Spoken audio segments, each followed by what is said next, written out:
So, Portia, you out of jail and you quit Dennis again. Kenya, you done got your groove back with somebody half your age. And Drew, your husband was missing for 3 days and finally tell you he was in Tampa, Florida, and you good with that? Atlanta Housewives, y'all trying it this season. Let's talk about it.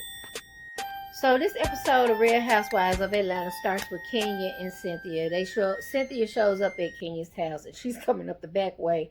Why, I don't know, but Kenya told her she needs to come up the back way. And they're sitting down, gonna have a drink of wine or something to that effect.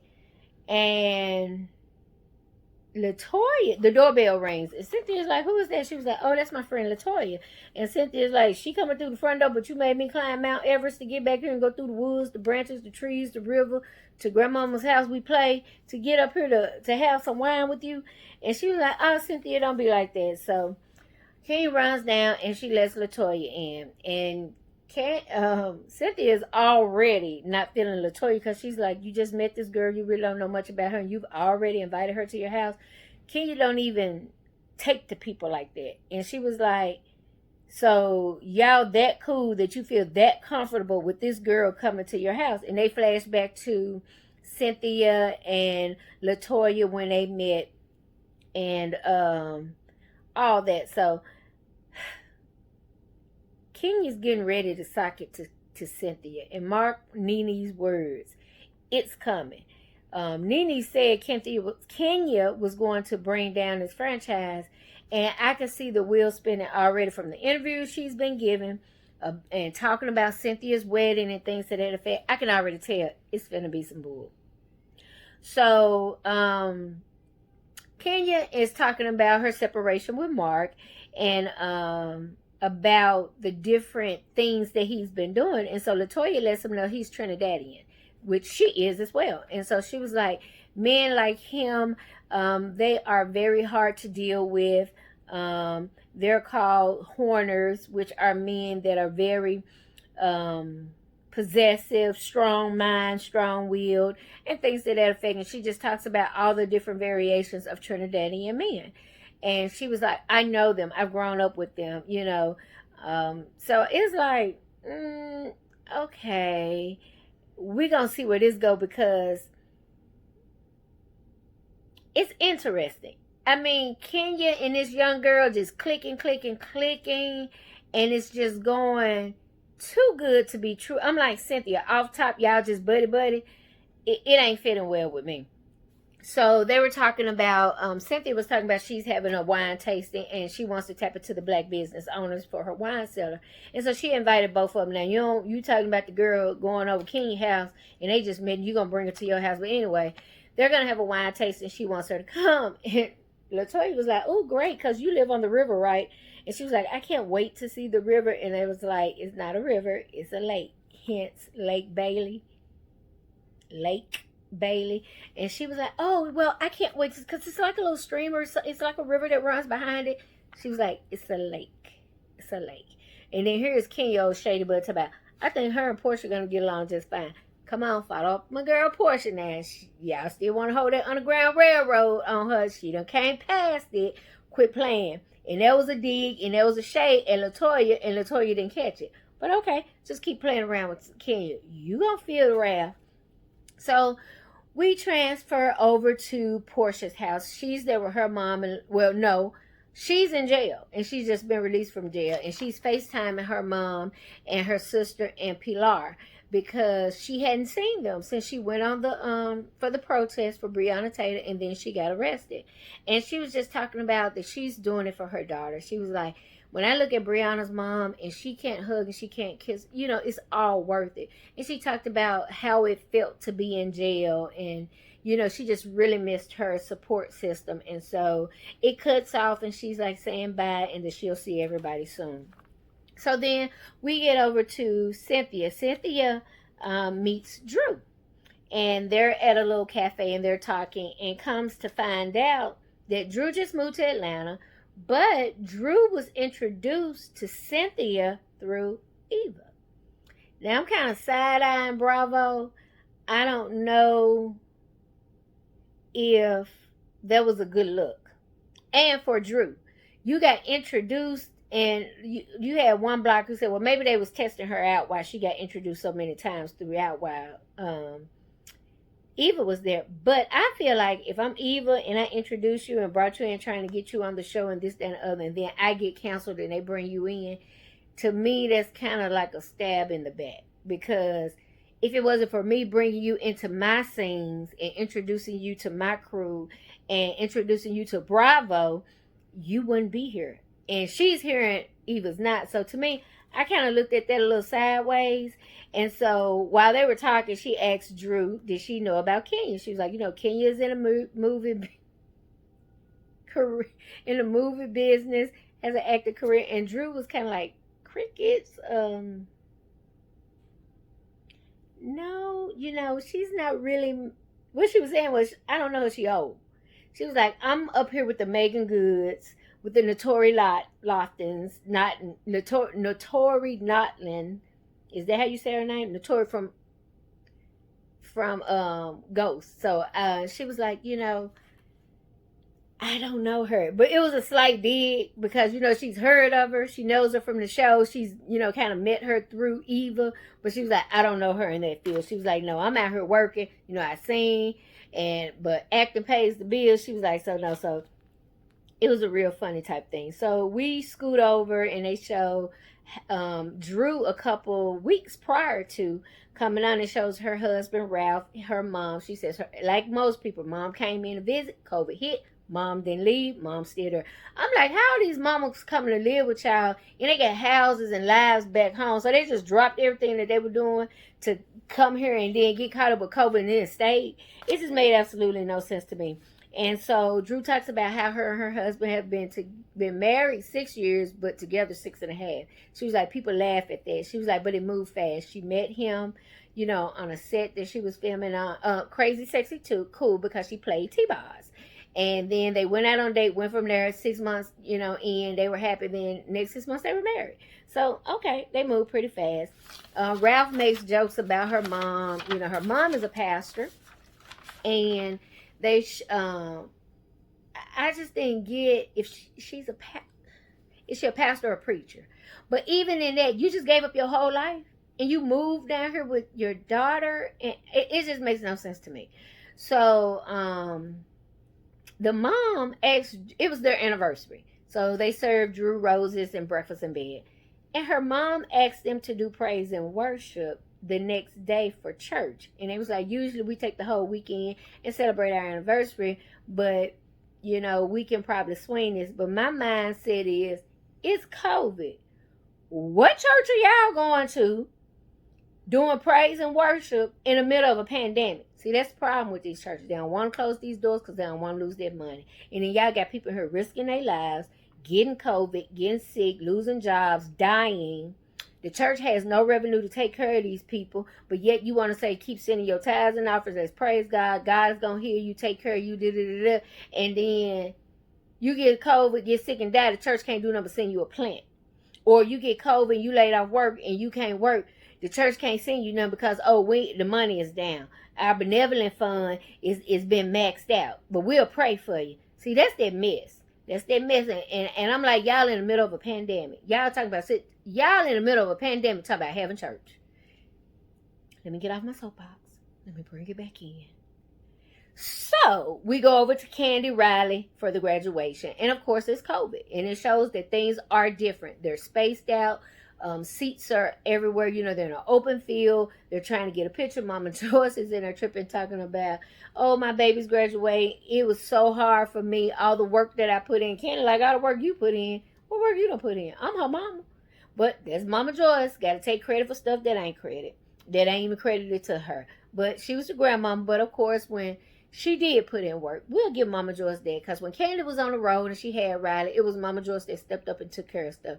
So I'm pretty sure, just like how now Ace and Blaze have been passed off to the nanny and to Todd. And Grandma Joyce, Mama Joyce just tired. She ain't doing it no more. But Todd has the kids all the time. And Candy just jet set and doing what she doing, making money. So yeah, I get what Mama Joyce saying. Yeah, I put in the work too. So Mama Joyce, I'm gonna take that back and give you I'm gonna give you your standing applause because you did all your hard work.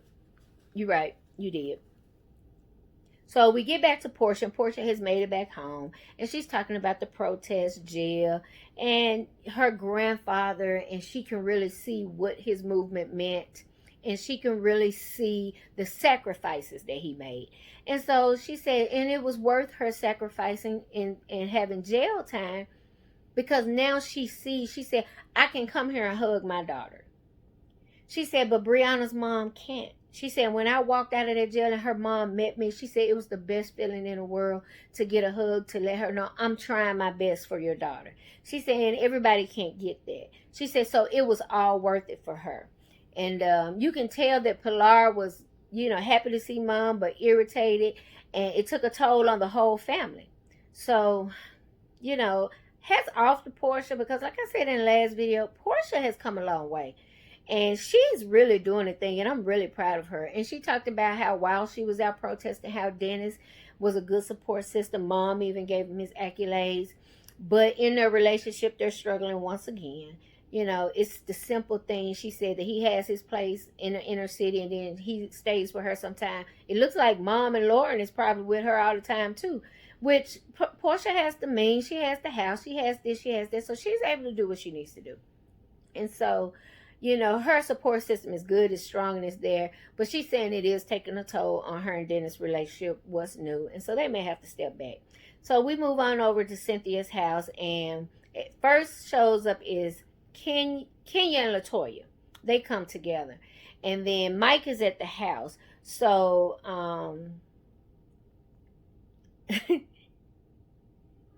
LaToya asked Cynthia, are these plants fake? And she was like, no, don't be coming at me talking about my plants fake. She was like, no, those are real plants. And then you go into the kitchen and Kenya trying to get some. And she was like, LaToya like, wait a minute now, these are some pretty grapes. Are these grapes fake? She was, now the grapes are fake. Come on, Cynthia. I would rather you had a fake plant than fake grapes. Well, the grapes in the refrigerator were getting old. And so I just figured these fake ones look way prettier. But, you can't eat them. And they was like, okay. I was like, come on, Cynthia now. I'd rather you had a fake plant in your house than have some fake grapes sitting out on a fruit and cheese platter for people to eat. But anyway, so then Marlo shows up. And I was surprised Marlo showed up by herself. And it was just Kenya, Marlo, and LaToya. It was weird. But I guess with Portia filming, being out of town, Candy's daughter's graduation, because I think after Candy's daughter's graduation, Candy had to leave out of town for something. So maybe that's why it wasn't that many girls. And so Cynthia and Marlo and Kenya, they're all talking, and Kenya is starting to shade Marlo. Marlo back on Kenya, that's their back and forth. And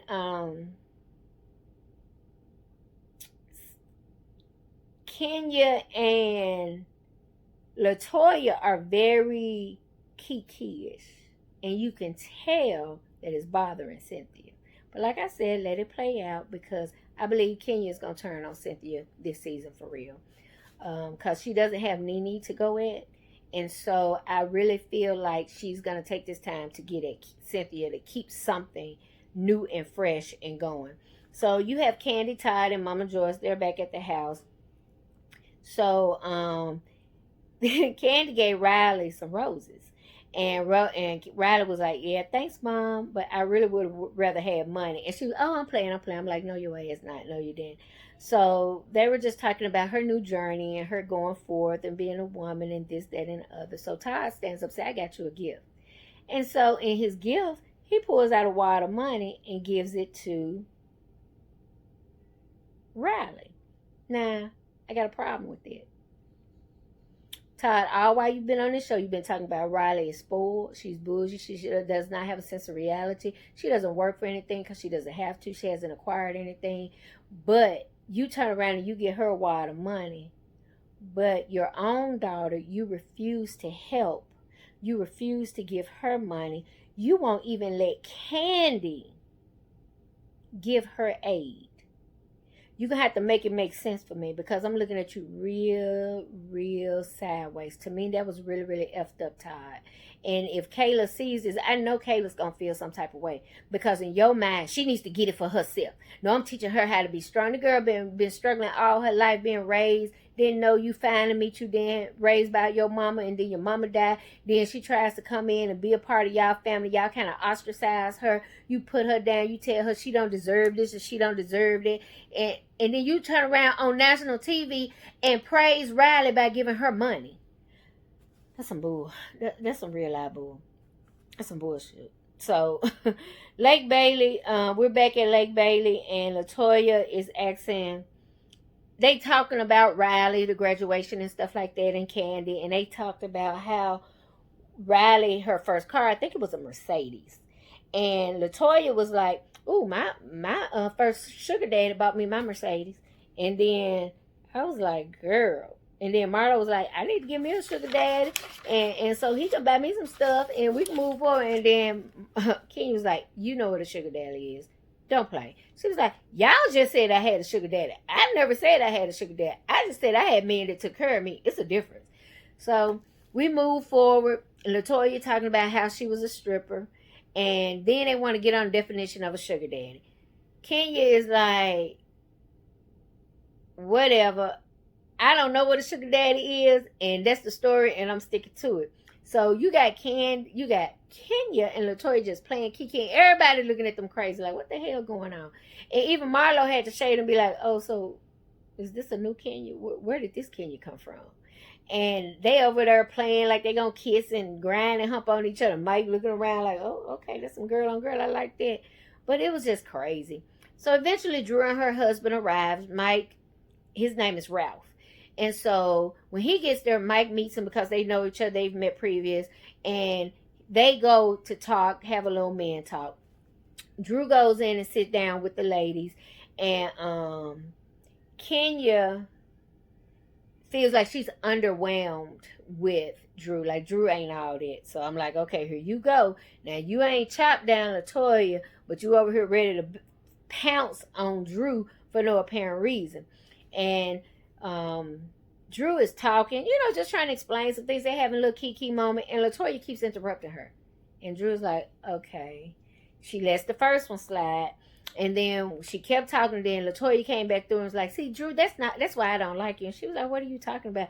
And she said, "Because you broke up Melon and Derwin, the game. So if y'all haven't watched the game, y'all wouldn't get it. But it was funny. It was a kiki moment. But I still feel like she was slight shading, taking attention away from Drew and putting it back on herself. LaToya is just a camera hog. She's just out there. She's vocal. She reminds me of who does she remind me of? The season when they had Ronnie DeVoe. I think there's Ronnie's wife on there. And she was just saying so much and putting so much out because she was trying to secure a spot. It's just, she's just doing team too much right now. I need her to sit down, be quiet, leave stuff alone. So you'll see that Mike and Ralph are out talking. And they're kind of going back and forth. Cynthia's still talking about the wedding. Should she have it? Should she postpone it? Then you got Mike and Ralph talking about, just being married. And Ralph was talking about how it's hard with the COVID. You're being at home with your parent, with your family all day. You can't really go anywhere. You're tired. And the mom is a big issue. He's like, I'm getting into it with my mother-in-law. She always feels like she has the right to butt in. And it's just becoming too much. And he was like, I actually left and I was gone for 3 days. And Mike was like, I mean, is that, everybody talks about you get this 6-7 year itch. Is that what it is? And he was like, I don't know. It's just so much pressure at home. And I just had to go. He said, we got into an argument and I left. Now, he wrong for that because you got a wife and some kids and you sitting around and anything can happen. You just up. My man leave for more than an hour and I called him and he ain't picking up the phone. We got a problem. I ain't finna play with you like that. You ain't finna play with my life. You ain't finna play with my love. And you ain't finna play with my heart. So you go missing in action if your ass. Let me bring it back. You go missing in action if your ass want to. It ain't gonna be no easy conversation. I ain't letting you off the hook just like she did. So pretty much they start drinking a wine, tasting, and they talking about you gonna spit or you gonna swallow. You gonna spit. Little undertones of this, that, and other that really is just make you cringe because you don't want to hear them talking about stuff like that. So they were talking about being separated, and Drew talks about how her husband, he was gone for 3 days. They were having issues, and then Latoya's talking about she separated from her husband, but he still lives with her, and they going through a divorce. But because of COVID, they still kind of intertwined like that. And she was like, "But I can do what I want to do." And Drew was like, "How you gonna do what you want to do when you separate?" She said, "That's what separated mean." She said, "What does separated mean to you, Drew?" And Drew was like, "Well, it means you take time away from each other to see what you want." She was like, and that's what we did, and we separated, and we good with that. And to me, each is their own. I've known people, older people that got separated like in the house. Had a cousin, my grandmama's cousin. When I was a little girl, we would go visit them in Lima, Ohio. She slept in the front bedroom, and he slept all the way in the back room in the back of the house. They were separated. They never got divorced, but they stayed married. They were separated. She had her own life. He had his own life. They never brought it into the marital home. She did what she wanted to do. And I saw that at an early age as a child. So I get what Latoya is talking about. She was like, we're not together. We're separated. And if we do decide to get back together, so what with what I've done while we're separated? We made a mutual decision, and we discussed it. This worked better for us, and that's what we're doing. And Drew was like, girl, if you think a man can sit around 6 months and wait for you, you sadly mistaken. And I was like, you can't, your man left you for 3 days and you ain't even know where he was, and you proud to tell people that. So get off that girl. And so I was like, y'all just team too much. Both of y'all stupid, but both of y'all wrong and right in your own way. So just because this girl chooses, it's more economical for her to stay and he to stay and still have that money coming in one roof, but she can do what she want to do, and he can do it. That's their business. Why you worried about it? You worried about where your man was for 3 days and why he ain't answer the phone, why he ain't call you, and why he wasn't in a hurry to get back to you and your children. So Drew, they talked about being gone. So then we go back over to Candy and Todd, Riley and family, and they just showing just different things on where everybody's going. Portia and her mom and sister just hugging each other. I want to ask a question, because Bravo, are y'all on like a budget crisis? Because every time they went to another scene, there was no music, there was no like intro of words, there was nothing like setting the tone. They played a picture of Portia house for about, 10, 12 seconds with no music, no words coming across the screen. It was just like, did somebody forget to do the instrumental? I mean, I was like, Bravo, y'all really are killing it for this season for Atlanta Housewives. It's just real. And they didn't give us much the first episode. And then this episode, they just put so much in it. Like, I was like, it was too much to even keep up with, because you were doing... I felt like the conversation with Mike and Ralph could have been some other time, because it could have been a man-to-man thing. But you did it at the same time when they were having a little sip and see. And I was like, y'all was from there to there. They went from Candy to Cynthia, from Cynthia to Will and Ralph, from Will and Ralph back to Cynthia, from Cynthia back to Portia, from Portia back to Candy, from Candy back over to Portia and them house, from Portia and them house back over to Cynthia house. I was like, why y'all all over the place? It was just crazy. It didn't flow right. It didn't sit well. And it was just horrible. And so they finally get to Drew, and her husband are having an anniversary dinner. And then the discussion of him being disappearing for 3 days. She hollered, she screamed, she fussed, she fight. You didn't tell me where you were. I still don't know where you were. Why didn't you call me? You were looking for... I know you were watching the cameras and He watching the cameras so he can know where you are. So how he can move accordingly. If you leave the house and he don't know where you are for about an hour or 2 hours, he got to be ready in case you pop up, he runs into you. If you at the house moping around, sad, he looking at his cell phone, he know, okay, she ain't going to work. You done got into bed at 8 o'clock, drank you some wine, you out. He like, oh, okay, I can do whatever I want to do all night long. Like Lionel Richie, all night, all night, all night long. You in Atlanta and you don't went to Tampa. Make it make sense. What's in Tampa? Better yet, who's in Tampa? See, Drew, that's the questions you should have been asking, because you talk about, okay, good, now I know you were in Tampa. That's all I need to know. No, that ain't, no. That's not all I need to know. In what world does a man disappear for 3 days from his whole family and then he can just walk back in the house like ain't nothing happened? Now, Drew, I get you and your husband being open. Y'all expressing yourselves. Y'all doing, I ain't mad at you. Got a good solid storyline. I hope this doesn't destroy your marriage, because I think I heard somewhere you guys are getting a divorce. Either way, don't come over here with this stupid stuff. Talking about you don't care about him being gone 3 days. You just care about where he was. Does it matter? He was gone for 3 days and didn't answer your calls, didn't answer your texts, didn't call his children, didn't call to check up on his children, and he was living his best life. He's living his best life. He ain't going back and forth with you. Girl. Atlanta Housewives, y'all tripping. I don't know. But I'm going to keep watching because, I mean, we in quarantine. We ain't got much to do. But y'all need to bring it because it's a big no for me still. Season after season, y'all starting to decline. The first episode was some hot garbage. And this garbage is not as hot, but it stink. So that's all I have for you guys. Like and subscribe. Check out my social media platforms. Creative Concepts on Facebook. The one and only Creative Concepts. On Instagram, www.creativeconcepts-events.com is my website. And I will see you guys later for the next review. Have a good night.